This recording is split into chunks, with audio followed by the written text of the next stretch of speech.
والذين هم على صلواتهم يحافظون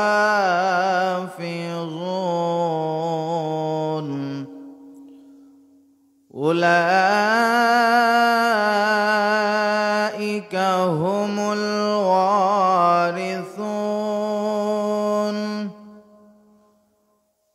الذين يرثون الفردوس هم فيها خالدون. وقال تعالى: إن الله يأمركم أن تودوا الأمانات إلى أهلها. صدق الله العظيم. عن أبي هريرة رضي الله تعالى عنه قال: قال رسول الله صلى الله عليه وسلم: أد الأمانة إلى من ائتمنك ولا تخن من خانك. وقال تعالى في شان حبيبه مخبرا وآمرا: إن الله وملائكته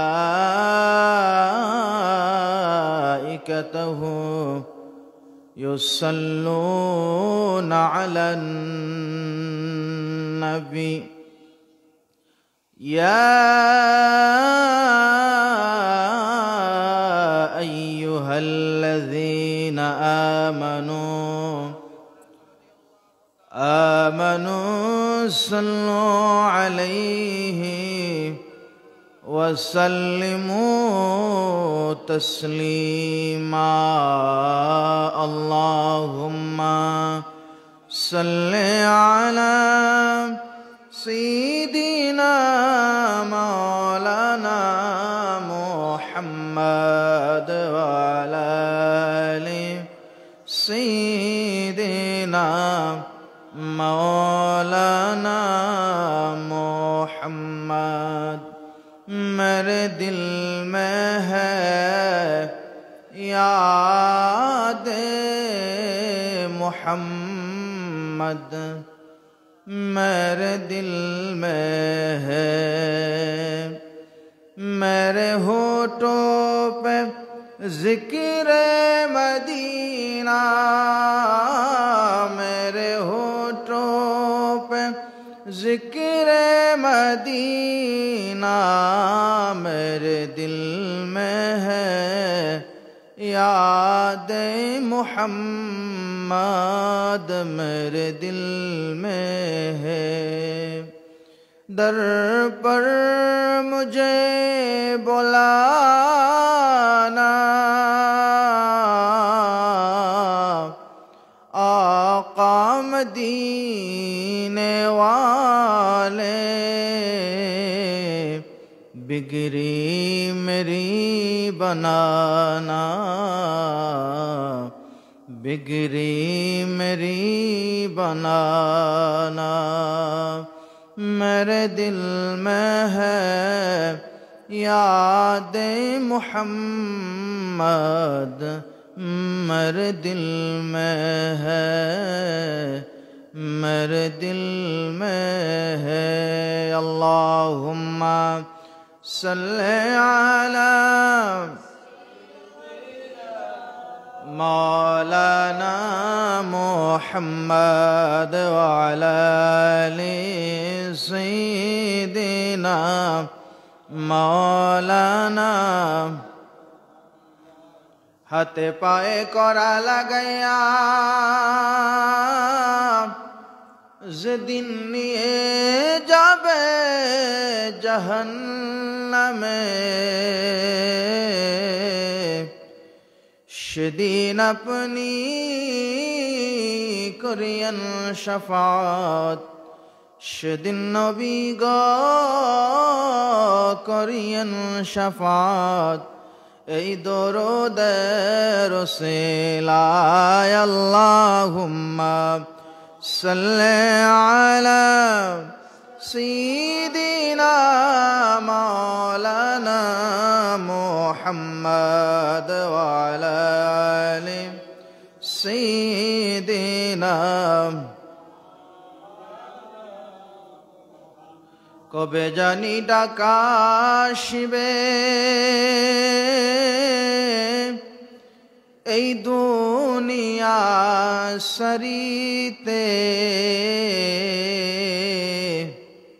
রঙিন পোশাক খুলে কোলে সাদা কাপন পরিতে। আল্লাহুম্মা সাল্লি আলা সাইয়্যিদিনা মাওলানা মুহাম্মদ ওয়া আলা আলি সাইয়্যিদিনা মাওলানা। মদিনা মদিনা मुमिनों की गुनगुना है, दीदारे मदीना की आशिकों का तमन्ना है। अल्लाहुम्मा सल्ली अला सय्यिदिना मौलाना मुहम्मद व अला आलि सय्यिदिना मौलाना। একটু জিকির পড়ি লা ইলাহা আল্লাহ, লা ইলাহা, লা ইলাহা ইল্লাল্লাহু, লা ইলাহা সুবহানাল্লাহ ওয়ালহামদুলিল্লাহ, লা ইলাহা লা ইলাহা লা ইলাহা। পিক পাখিয়ার কণ্ঠে মাঝে সুমধুর তান,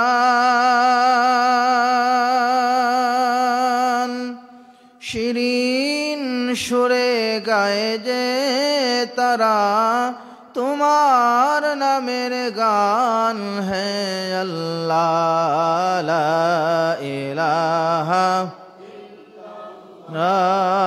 লা ইলাহা আল্লাহ, লা ইলাহা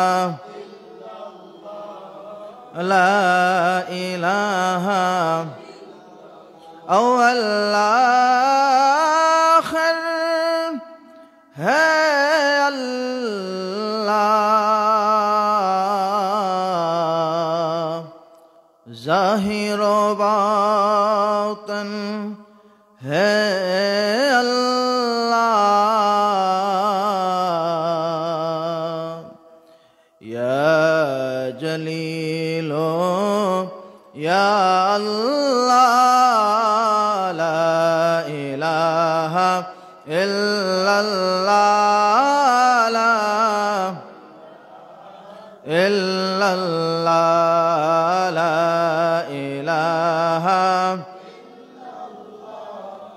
ला इलाहा।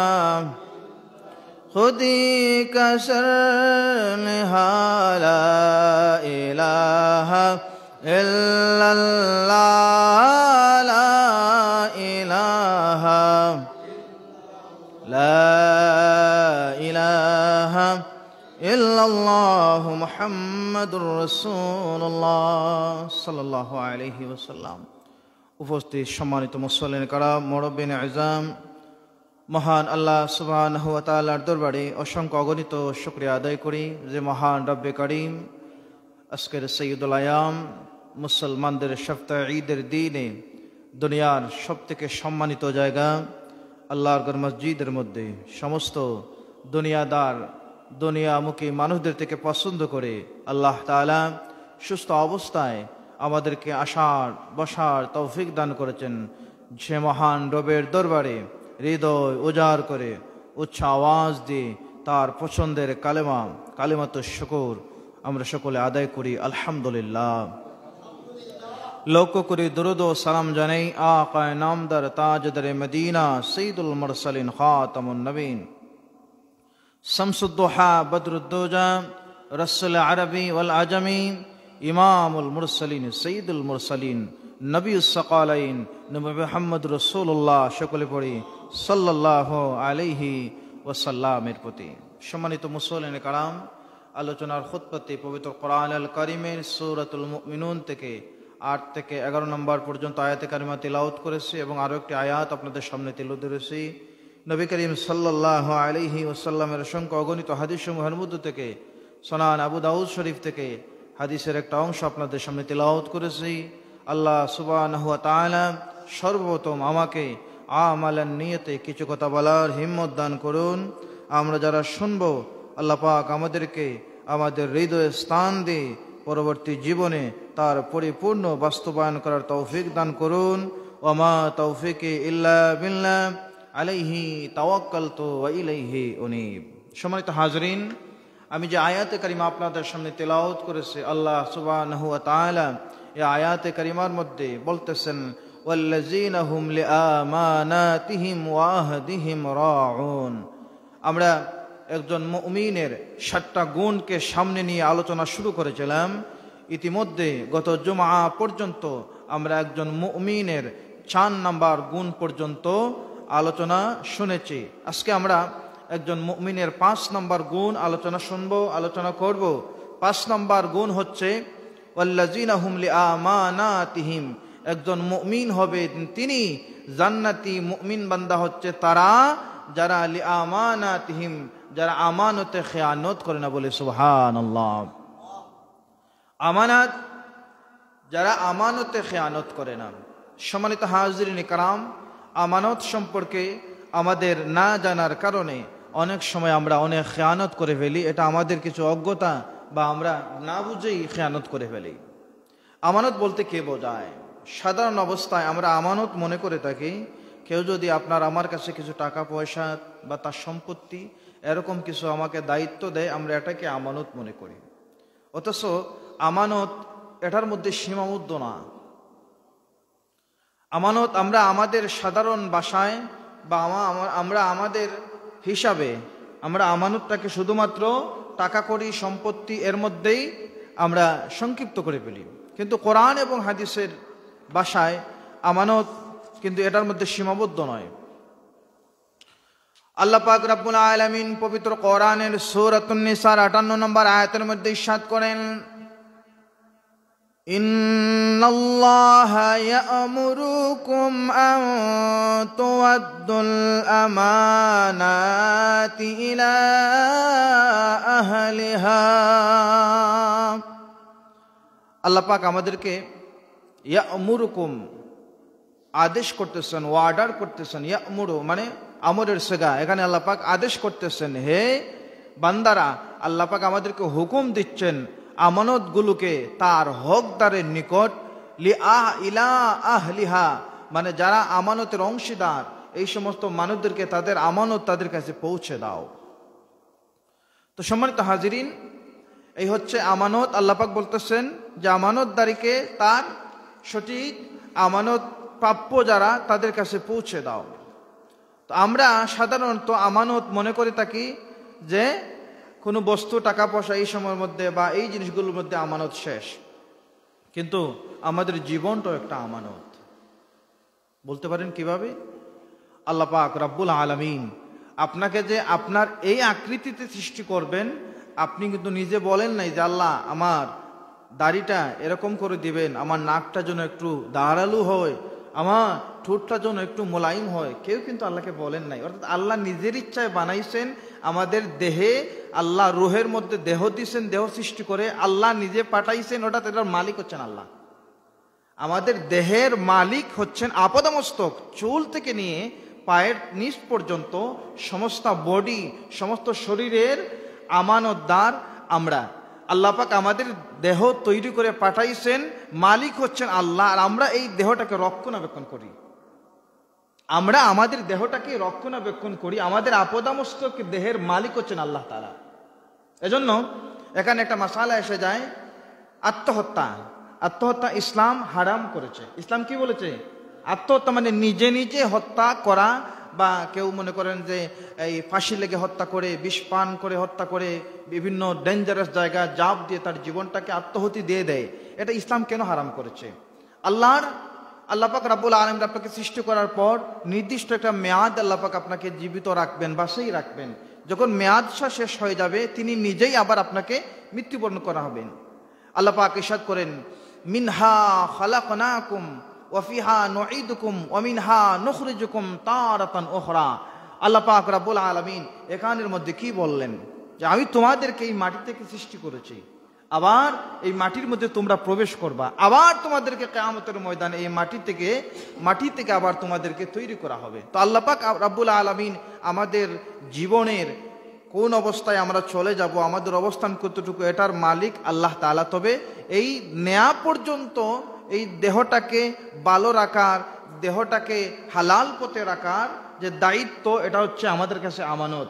যারা হালাল পথে রাখবেন, ভালো রাখবেন, তাদের দুনিয়াও সফল, আখিরাতও সফল। আর যারা এই দেহের আমানতদারিতা নিয়ে, সুস্থ শরীর দেহ নিয়ে ডাইন আনিল ইয়ামিন, ডাইনের দিকে চলবেন না, আনিল শিমাল, বামের দিকে চলে যাবেন, কিয়ামতের ময়দানে আল্লাহ বলবেন যে আমি তোমাকে এত সুন্দর দেহ দিলাম, আমি তোমাদেরকে আইনুল্লাহ সুন্দর চক্ষু দিলাম, আমি তোমাকে সত্যের পথে সন্ধান দিলাম, আমি তোমাকে কোরআন দিলাম, আমি তোমাদেরকে জ্ঞান শিক্ষা দিলাম, কিন্তু এরপর তুমি আমার এই জ্ঞানটাকে, আমানত, জ্ঞান নামক আমানতটাকে তুমি ভালো পথে লাগাতে পারো নাই।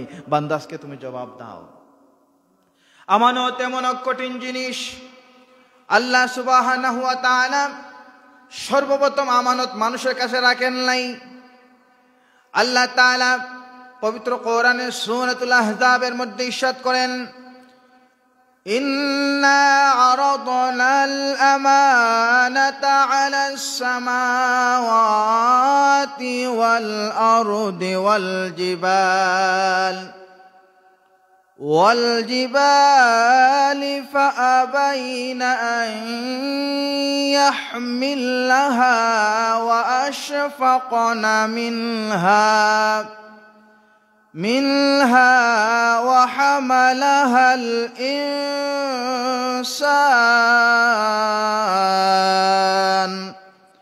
إنه كان ظلوما জাহুলা।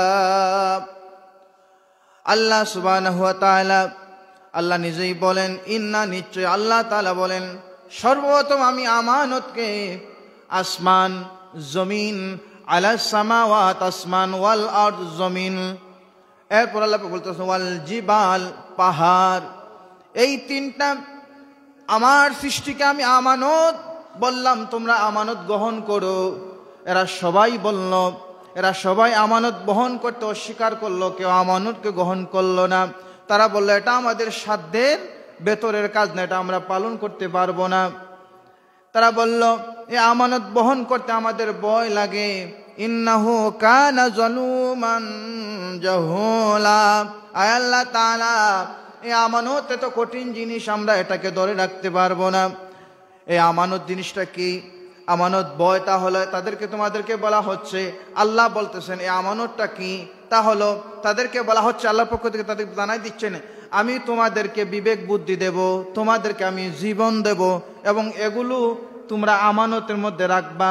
আমি তোমাদেরকে বলে দেব অমুক কাজ তোমরা করো, অমুক জিনিসটা তোমাদের জন্য মূল্যবান, অমুক জিনিসটা তোমাদের জন্য কষ্টকর, অমুক জিনিসটা তোমাদের করা যাবে না। আমি আল্লাহ বলে দেব, তোমরা তোমাদের জীবন আমার হুকুম অনুযায়ী তোমরা তা ব্যবহার করলে জান্নাতে যেতে পারবে, আর তোমরা যদি খেলাফ করো তাহলে তোমরা জাহান্নামে যাবে এবং চিরস্থায়ী সেখানের মধ্যে অংশীদারি হয়ে যাবে। কিন্তু পাহাড়, আল্লাহর আসমান, আল্লাহর জমিন এই আমানতটাকে গ্রহণ করলো না। তারা বলল, অতঃপর যখন আল্লাহ পাক রব্বুল আলামিন আসমানকে প্রস্তাব দিলেন, আসমান যখন বলল তোমরা আমানত গ্রহণ করো, আল্লাহ পাক যখন বললেন আসমানকে আমানত গ্রহণ করো, আসমান বলল আল্লাহ আমরা যে অবস্থার মধ্যে আছি, আমি যে অবস্থার মধ্যে আমি আসমান আছি আমি বড় ভালো আছি, আমি যখন আমানতদারিতার মধ্যে নিয়ে যাব তখন তার খেয়ানত হয়ে যাবে, আল্লাহ আমি অপরাধী হয়ে যাব, আমাকে জাহান্নামের আগুনে যেতে হবে। তখন বলল আমি এই আমানত নেওয়ার উপযুক্ত না, আল্লাহ আমাকে আমানত থেকে মুক্ত করুন। অতঃপর আল্লাহ পাক রব্বুল আলামিন জমিনকে বললেন রে আর্থ ওয়াল আর্থ, ও জমিন তুমি আমানতটাকে গ্রহণ করো। জমিন বলল, জমিনকে আল্লাহ পাক বললেন তুমি অনেক বড়, তুমি টনটনে, তুমি শক্ত, তোমার মধ্যে পাহাড় আছে, তোমার মধ্যে সমুদ্র আছে, তোমার মধ্যে নদী আছে, জড় পদার্থ, বৃক্ষলতা, গাছপালা সব কিছু আছে, তুমি আমানত নিয়ে যাও।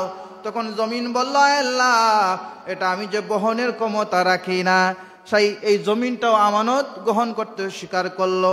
আল্লাহ পাক রব্বুল আলামিন সর্বশেষ ওয়াল জিবাল, পাহাড়কে বললেন রে পাহাড় তুমি আমানত গ্রহণ করো। তখন পাহাড় বলল আয় আল্লাহ আমাকে আপনি পেরেক হিসাবে তৈরি করেছেন, আমি যদি আমানতের দায়িত্ব নেই হয়তো আমার মধ্যে নড়বড়ে হয়ে যাবে, আপনার কাছে জবাব দিতে পারবো না, অপরাধী হয়ে যাবে, সুতরাং আমি পাহাড় ও আমানত নিতে পারবো না।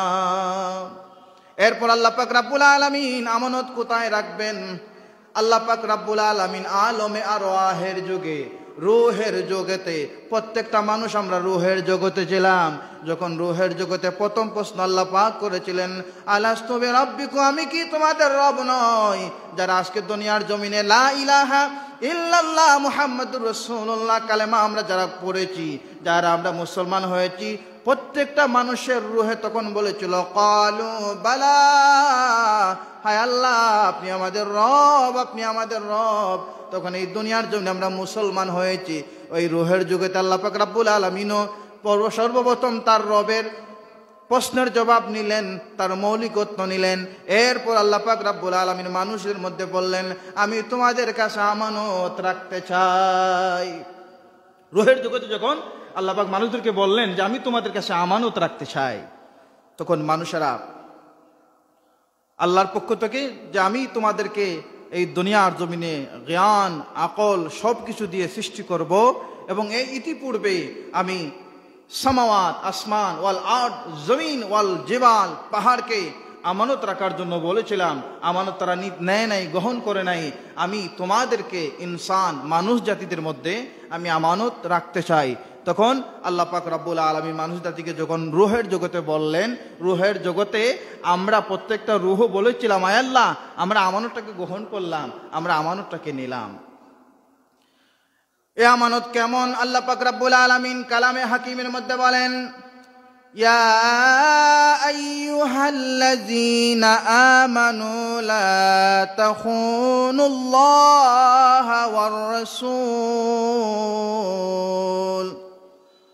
ওয়ার রাসূল ওয়া তাখুনু আমানাতিকুম ওয়া আনতুম তা'লামুন। আল্লাহ বলতেছেন ইয়া আইয়ুহাল্লাযীনা আমানু, হে ঈমানদারেরা তোমরা আল্লাহ এবং রাসূলের সাথে খেয়ানত করো না। এরপরে বলতেছেন আর খেয়ানত করো না তোমরা নিজেদের আমানত সমূহের সাথে, অথচ তোমরা ওয়া আনতুম তা'লামুন তোমরা জানো। এই আয়াতের মধ্যে মুফাসসির কেরামরা ব্যাখ্যা করেন যে আল্লাহ পাক সর্বপ্রথম আল্লাহ এবং রাসূলের সাথে খেয়ানত বলতেছেন, অর্থাৎ আল্লাহর সৃষ্টি, আল্লাহর হাবিব, অর্থাৎ পৃথিবীতে যত পয়গম্বর এসেছিলেন তাদের সাথে মিথ্যা কথা বলা যাবে না, তাদের সাথে বেয়াদবি হয়ে যায় এমন আচরণ করা যাবে না, অর্থাৎ খেয়ানত করা যাবে না। আর শেষে বলেছেন আল্লাহ পাক রব্বুল আলামিন যে তোমরা তোমাদের নিজেদের আমানত সমূহের সাথে খেয়ানত করো না। এখন আমাদের আমানতগুলো কি? আমরা যদি প্রশ্ন করি আমাদের আমানতগুলো কি, আল্লাহ কি বোঝালেন? আল্লাহ বললেন যে আমি তোমাদেরকে আপদামস্তক দিলাম, সমস্ত দেহ তোমার সমস্ত আপদামস্তকই আমার পক্ষ থেকে আমানত, বলে সুবহানাল্লাহ। এই আমানত জিনিসটা বড় দামি। আমানতের ক্ষেত্রে আমরা যে জিনিসগুলো চিন্তা করি, প্রত্যেকটা মানুষকে যদি তার নিজের অবস্থানের মধ্যে একবার গভীরভাবে চিন্তা করে, সে প্রত্যেকটা তার জায়গায় জায়গায় আমানত নিয়ে বসে আছে। সর্বপ্রথম আপনি আপনার নিজের আমানত নিয়ে বসে আছেন। আল্লাহ আপনাকে যখন আপনার উপর নামাজ ফরজ পড়লেন, আপনার নামাজ আপনার কাছে আল্লাহ পাক আমানত রাখলেন যে বান্দার উপর নামাজ ফরজ তুমি আদায় করো। এরপর আল্লাহ পাক রাব্বুল আলামিন আপনার উপর যাকাত রাখলেন, এটাও আমানত, আপনি দিতে হবে গরিবদের মধ্যে বন্টন করে। এরপর আল্লাহ পাক রাব্বুল আলামিন আপনার কাছে জ্ঞান রাখলেন সত্য কথার। আল্লাহ পাক সত্য কথা আপনার কলবের মধ্যে রাখার মতো আপনার কলবটাকে পছন্দ করলেন। কেমন পছন্দ করলেন? মাইয়াহদিল্লাহু ফাহুয়াল মুহতাদি, আল্লাহ পছন্দ করলেন, এজন্য আপনাকে হেদায়েত প্রাপ্ত করলেন। এই হেদায়েতটা আপনি মানুষের কাছে বিচরণ করে দিবেন। এরপর আল্লাহ পাক রাব্বুল আলামিন আপনাকে জবান দিলেন, কাওলান, আপনি কথা বলতে পারেন। কেমন কথা বলবেন? আল্লাহ পাক বলে দিয়েছেন কাওলান সাদীদা, তুমি যখন কথা বলবা, ভালো কথা বলবা, সুন্দর কথা বলবা, দামি কথা বলবা, এবং যে কথার মাধ্যমে মানুষের কল্যাণ হয়, নিজের কল্যাণ হয়, এমন কথা বলবা। এই কথা বলার শক্তি আল্লাহর পক্ষ থেকে তোমার কাছে একটা আমানত। তো সম্মানিত হাজিরিন, আমানত জিনিসটা আমরা শুধুমাত্র সম্পদের ক্ষেত্রেই আমানত বা টাকা পয়সার ক্ষেত্রে ওই দুই থেকে তিনটা জিনিসের ক্ষেত্রে আমরা আমানত এটাই মনে করি। অথচ শুনলে অবাক হয়ে যাবেন, আল্লাহ নবীর হাদিস হচ্ছে, আপনি আপনার জন্য মুমিন অপর মুমিনের জন্য তার মান, সম্মান, তার সম্পত্তি, এসব কিছু হাত দেয়া, এসব কিছুকে অন্যায়ভাবে এগুলো বক্ষণ করাকে আমানতের খেয়ানত বলা হয়েছে। শুধু তাই নয়, এই মানুষটার মান, সম্মান, ইজ্জত আপনার জন্য আমানত। আপনি যদি একজন মানুষের পিছনে গীবত করেন, তার ইজ্জত আপনি খেয়ানত করলেন, এটাকে আমানতের খেয়ানতের পর্যায়ে চলে যায়। আল্লাহর হাবিবের হাদিস তিরমিজি শরীফের মধ্যে আসছে, আরো বিভিন্ন হাদিসের কিতাবের মধ্যে আসছে, আপনার ভাইয়ের মান সম্মান আপনার জন্য আমানত। এখন দেখেন তো আমরা এটা কেমন করে পালন করি কিনা। জান্নাতি এত সহজ নয়। আল্লাহ পাকের জন্য বলেন, ওয়া কুনতুম শাফা হুফরিম মিনান নার, তোমরা জাহান্নামের দ্বার প্রান্তে চলে গেছিলে, ওই জায়গা থেকে আল্লাহ পাক ফেরাইলেন, তোমাকে জান্নাতি বানালেন। এত ঠুনকো কাজ নয়, জীবনটাকে এত ঠুনকো মনে করলে হবে না। আপনি যেই বসে আছেন, এই সময়টাও আপনার কাছে আল্লাহর পক্ষ থেকে আমানত। এই সময়টা ওয়াক্তুন, প্রত্যেকটা মুহূর্ত আপনার কাছে আল্লাহর পক্ষ থেকে আমানত। এই সময়টার হিসাব আল্লাহর কাছে দিতে হবে। আল্লাহ যখন প্রশ্ন করবেন, এই সময়টা তোমাকে আমি দিলাম, এই সময়টা তুমি কোন কাজে লাগাইলা, এটারও জবাব আপনার আল্লাহর কাছে পরিপূর্ণভাবে দিতে হবে। আপনি চার পাবেন না। সম্মানিত হাজিরিন, আমানত একটা দৃষ্টান্ত দেই। হযরত ওমর ফারুক রাদিয়াল্লাহু তাআলা আনহু ইসলামের দ্বিতীয় খলিফা ছিলেন। হযরত ওমর ফারুক রাদিয়াল্লাহু তাআলা আনহুর যুগে আমানতের একটা উজ্জ্বল দৃষ্টান্ত তিনার বিচারের মধ্যে রাখা হয়েছে। হায়াতুস সাহাবা কিতাবের 844 নম্বর পৃষ্ঠার মধ্যে লিখেন, একজন যুবক, অপরাধী যুবককে নিয়ে দুইটা সন্তান খলিফাতুল মুসলিমিন ওমর ফারুক রাদিয়াল্লাহু তাআলা আনহুর দরবারে গেল। ও খলিফাতুল মুসলিমিন, এই যুবকটা আমাদের বাবাকে হত্যা করেছে, আজকে আপনি বিচার করুন। অনেক লম্বা ঘটনা। এই যুবক আমাদের পিতাকে হত্যা করেছে, আপনি বিচার করুন। ওমর ফারুক রাদিয়াল্লাহু তাআলা আনহু যুবককে প্রশ্ন করলেন, রে যুবক, কথা কি সত্য? যুবক বলে, হ্যাঁ সত্য, আমি হত্যা করেছি। কেন তুমি হত্যা করলাম? তখন যুবক বলতেছে, আমি একজন পরিশ্রমী মানুষ, পরিশ্রম করতে করতে এক পর্যায়ে একটা গাছের নিচে আমি আরামের মধ্যে একটু ত্রন্দায় গেছিলাম, আমার ঘুম লাগছে, আর আমার যে বাহন উট ছিল এটাকে একটা গাছের মধ্যে বেঁধে রেখে আমি জায়গার মধ্যে ঘুমাইছি। সেই সময় মরুভূমির মধ্যে বাহন চলা খুব কষ্টকর হতো। আমি যখন ঘুম থেকে উঠলাম, ঘুম থেকে উঠে আমার বাহনটা যখন আমি দেখি নাই, খুঁজে পাচ্ছি না, আমার ভিতরে ভয় এবং রাগ দুইটাই কাজ করতেছে। খুঁজতে খুঁজতে একটু পাশে যাইয়া একটা চারা বাগানের মধ্যে দেখলাম আমার উটটা পড়ে আছে। কাছে গিয়ে দেখলাম আমার উটটা মৃত। একজন বৃদ্ধ মানুষ পাশে আসেন, তিনাকে আমি জানতে চাইলাম, তিনাকে প্রশ্ন করলাম, আমার এই উটটা জীবিত ছিল, মৃত কেমন করে হলো? এই বৃদ্ধ মানুষ বলতেছেন, তোমার উট আমার এই চারা গাছ নষ্ট করেছে, এজন্য আমি হত্যা করে দিছি। খলিফাতুল মুসলিমিন, আমি তো যুবক মানুষ, একে আমার বাহন তিনি হত্যা করছেন, ভিতরে অনেক রাগ আসছে। আমি সাথে সাথে যুবকটাকে পাথর দিয়ে এই বৃদ্ধটাকে পাথর দিয়ে আঘাত করি। আঘাত করার সাথে সাথে অনাকাঙ্ক্ষিতভাবে এই বৃদ্ধ মানুষটা অর্থাৎ এই চারা বাগানের মালিক দুনিয়ার জমিন থেকে বিদায় নেন। যখন আমি হত্যা করলাম, অর্থাৎ অনাকাঙ্ক্ষিতভাবে হত্যা হয়ে গেছেন, আমি যে তিনি মারা যাবেন এই ইচ্ছাই তেনাকে পাথর দ্বারা আঘাত করি নাই, কিন্তু আঘাত করার পর তিনি হত্যা করছেন। এরপর আমার বিবেকে কাজ করছে যে আমি একজন মানুষটাকে হত্যা করলাম, এখন তো এখানের মধ্যে কেউ নাই, কোনো মানুষ আর নাই, আমি যদি চাই পালিয়ে যেতে পারবো, কিন্তু আল্লাহর কাছে তো আমার জবাব দিতে হবে। যুবক বসে থাকলেন। পরবর্তীতে যখন এই দুই সন্তান আসলো, তাদেরকে বললেন যে এই ঘটনা, তখন এই যুবকটাকে নিয়ে খলিফাতুল মুসলিমের দরবারে আপনার কাছে আসা হয়েছে, এখন বিচার কি? খলিফাতুল মুসলিমিন বলতেছেন, তোমার উট হত্যা করেছে, তুমি একটা উট দাবি করতে পারো? তুমি একজন মানুষকে হত্যা করলা, ইসলামী আইন হত্যার বদলে হত্যা, তোমাকেও হত্যা করা হবে। এখন তোমার শেষ চাহিদা কি? তুমি কিছু চাও কি না? তখন এই যুবক বললেন যে আমার শেষ চাহিদা হচ্ছে, আমার কাছে কিছু মানুষের আমানত গচ্ছিত রাখা আছে, আমি আমার শহরে যাইয়া এই আমানতগুলো দিয়ে আবার চলে আসব, আপনি আমাকে হত্যা করেন, ফাঁসি দেন, আমার কোনো অসুবিধা নাই। কিন্তু এই যুবকটা মদিনা শহরের মধ্যে তার কোনো আত্মীয় বা তার পরিচিত কোনো মানুষ নাই, কেউ তার পক্ষে যে একটা সময় নিবে, আমি তোমার জামিন নিলাম, যাও তুমি বাড়ি থেকে টাকা পয়সা নিয়ে আসো, এমন করে যে জামিন নিবে এমন কোনো মানুষ যুবকের নাই। এই সময় আল্লাহর হাবিবের প্রিয় সাহাবী বৃদ্ধ পর্যায়ে চলে গেছিলেন হযরত আবু যর গিফারী রাদিয়াল্লাহু তাআলা আনহু বললেন, যুবক রে যাও যাও, আমি তোমার জামিনদার হলাম, তুমি যাও। একটা নির্দিষ্ট মেয়াদ দেয়া হলো যে এই শুক্রবার পর্যন্ত তোমার সময়, এই সময়ের ভিতরে তুমি তোমার সব দায়িত্ব শেষ করে আবার এই জায়গার মধ্যে চলে আসবা, জুমার নামাজের পরে তোমার বিচার করা হবে, তোমাকে ফাঁসি দেয়া হবে। এই যুবকটা তার জনপদে গেল, গিয়ে তার কাছে কিছু মানুষের আমানত রাখা ছিল সেগুলো ফিরিয়ে দিয়ে তার মা এবং বাবা এবং গড়ে তার পরিবারের সাথে, তার বিবির সাথে শেষ বিদায় নিয়া আবার মদিনার মধ্যে রওনা দিছে। ইতিমধ্যে শুক্রবার হয়ে গেল, জুম্মার নামাজও হয়ে যাচ্ছে, কিন্তু যুবকের দেখা নাই।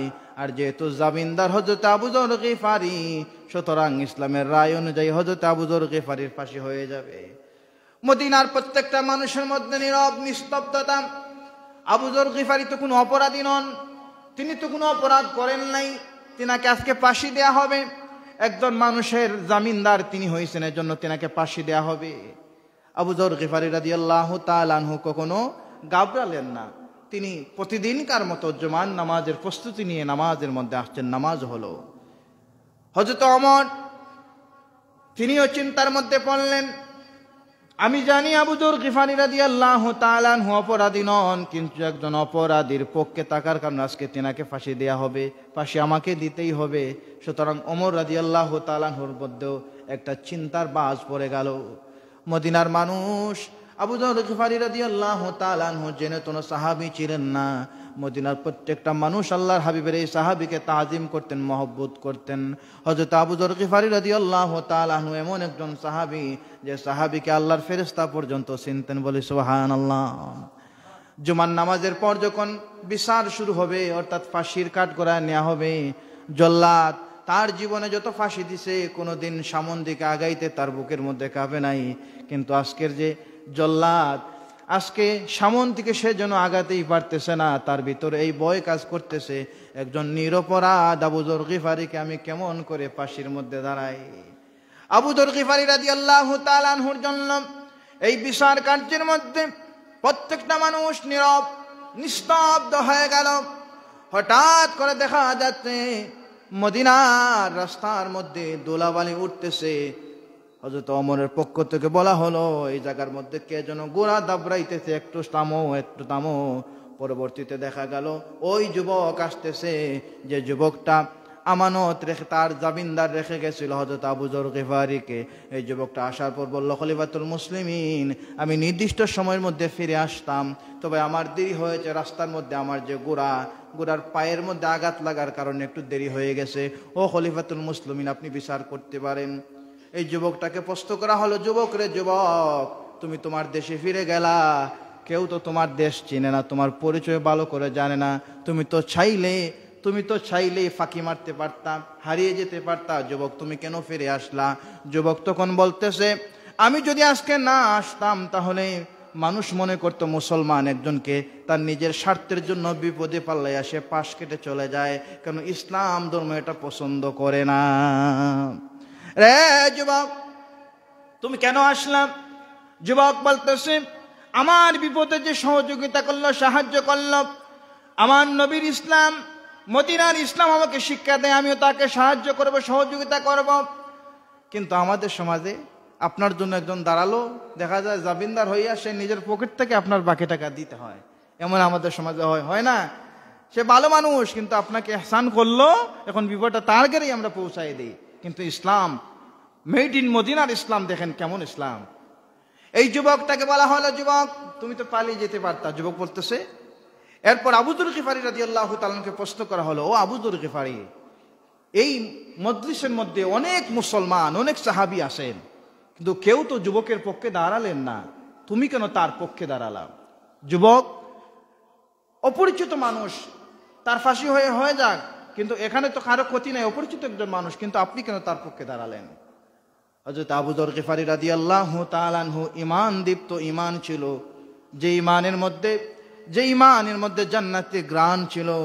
আবু যর গিফারী রাদিয়াল্লাহু তাআলা আনহু জবাব দিচ্ছেন, আমি এজন্য এই যুবকের পক্ষে দাঁড়ালাম যে একজন মুসলমান বিপদে পড়লো অচেনা একটা জায়গায়, কিন্তু আমি তাকে অসহায়ের মধ্যে যদি ফেলে দেয়, সে আমার মুসলমান ভাই, আল মুসলিম আখুল মুসলিম, আমি আমার মুসলমানের দায়িত্ব পালন করতে পারি নাই। এই যে বিচার তাদের, যুবক কত সুন্দর তার জবাবগুলো দিচ্ছেন, আবু যর গিফারীও জবাব দিচ্ছেন, মানুষের মধ্যে একটা নিস্তব্ধতা কাজ করতেছে।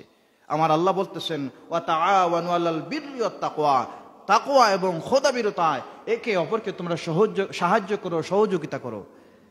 হযরত আবু যর গিফারী আর এই যুবকের মধ্যে সহযোগিতার কাজ হচ্ছে কি হচ্ছে না?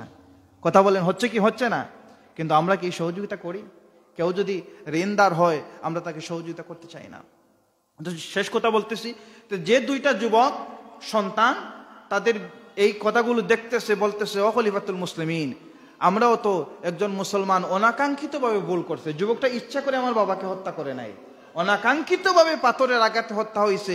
একজন মুসলমান যখন অনাকাঙ্ক্ষিত কোনো ভুল করে, অপর মুসলমানের উচিত হলো তাকে ক্ষমা করে দেয়া। তাকে কি করে দেয়া? ক্ষমা করে দেয়া।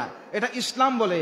ও খলিফাতুল মুসলিমিন, আমরা দুই ভাইয়ের মধ্যে এক ভাই বলল যে আমার এই যুবক ভাই, মুসলমান ভাই ইচ্ছা করে তো হত্যা করেন নাই, হত্যার নিয়তে পাথর নিক্ষেপ করেন নাই, অনাকাঙ্ক্ষিত ভুল যদি হয় ইসলাম বলছে তাকে ক্ষমা করে দাও। ও খলিফাতুল মুসলিমিন, আমরা তাকে ক্ষমা করে দিলাম, বলি সুবহানাল্লাহ, সুবহানাল্লাহ।